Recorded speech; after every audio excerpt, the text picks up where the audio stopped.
All right, today we're diving into something truly wild. It's a media proposal so ambitious it sounds like science fiction.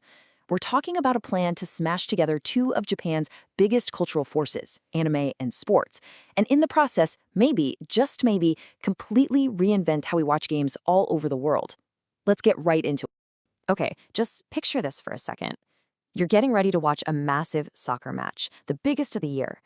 But when you turn on the TV, instead of the usual commentators, you've got anime characters. Yeah, the ones you grew up with, breaking down the plays, analyzing the strategy, live. Sounds like a total fan dream, doesn't it? Well, here's the kicker. This wasn't just some fantasy cooked up on the internet. In late 2025, a formal M&A proposal was actually put together that laid out this exact vision. This was a serious, multi-billion yen pitch to take over a major sports broadcaster and put animation right at the center of the action. So, what exactly was this wild pitch? Well, at its heart, it was a strategy to take two of Japan's most powerful cultural exports, the global passion for anime and the thrill of domestic sports, and merge them into something completely new, a kind of entertainment nobody had ever seen before. The core idea is, honestly, it's a game changer. You're not just a passive viewer watching a game anymore. You're experiencing it with these animated navigators.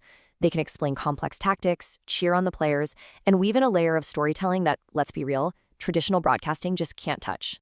And this is where your imagination can really run wild. The proposal laid out some amazing examples. I mean, think about it. Captain Tsubasa himself, using his iconic moves to explain a player's unbelievable strategy, or the team from Haikyu analyzing a perfect spike during a live volleyball final. This takes sports beyond just athletics and turns it into a live-action epic saga. Okay, so this sounds like a cool creative idea, right? But it was backed by a super serious business plan. This was a strategic M&A proposal aiming to acquire J Sports, which is Japan's largest sports broadcaster, with the goal of completely reinventing it from the ground up. So the proposal basically laid out this before and after picture. On one hand, you have J Sports today. Solid, but kind of stuck, right? It's focused on Japan, growth is flat. But the new vision? A global powerhouse reaching over 180 countries. The whole game plan was to stop selling just sports and start selling this one-of-a-kind cultural package deal. Anime, e-commerce, and even tourism. Now, to pull something this big off, you need serious cash, and the proposal put a number on it, 12.5 billion yen over 3 years. And this wasn't just a small bet. That number was meant to cover the whole shebang, buying J Sports, locking down the international rights for all these huge anime titles, and then funding the massive global production and marketing to get it off the ground. And what's the return on that massive investment? Well, the plan projected an annual revenue of 13.5 billion yen within just 5 years. The crucial thing here is that this money wasn't just going to come from people subscribing. No, it was a totally diversified model built on broadcast rights, selling merchandise globally, hosting live events, and even creating themed tours for fans. So you might be asking, why was the company behind this, Japanet, the perfect one to even attempt this?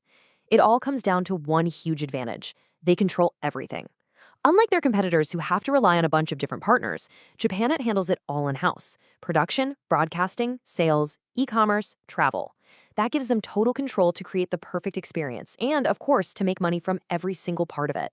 All right, we've talked business, but what would this actually look like for you, the viewer at home? How would this fusion of anime and live sports really feel when you're watching a match? And this is where it gets really mind-blowing. The proposal got super specific with some incredible ideas. We're talking about characters from Blue Lock analyzing soccer plays in real time. For basketball, they imagined using augmented reality to splash anime-style graphics and live stats right onto the court. They even dreamed up virtual interviews where a real volleyball star could chat strategy with a character from Haikyu. It's a totally immersive, next-level concept. But here's where the pitch takes a fascinating turn. It goes way deeper than just making money or creating cool broadcasts. The creator saw this as a chance to do something much, much bigger.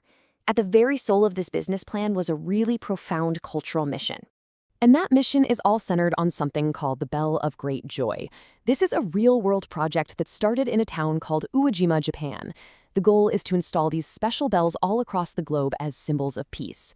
And get this, the bells are tuned to a specific frequency, 528 hertz, which some people believe actually promotes harmony and healing.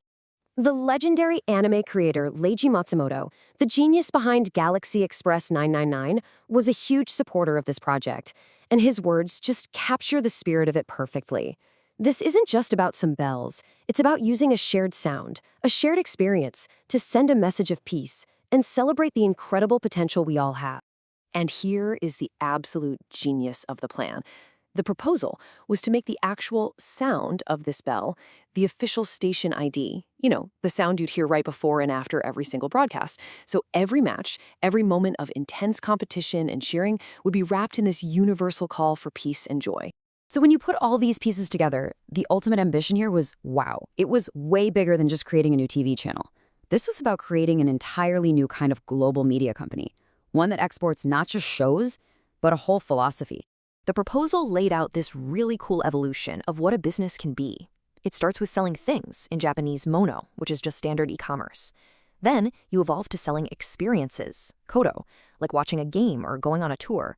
But the final, most powerful step, exporting heart, kokoro, a shared feeling, a cultural message of peace that doesn't need any translation. And look, this wasn't just a dream. It was all backed by a concrete, step-by-step roadmap. 2026 was about building the foundation, buy the company, install the first bell, start making the pilot episodes. 2027 would be the huge launch when the new brand goes live.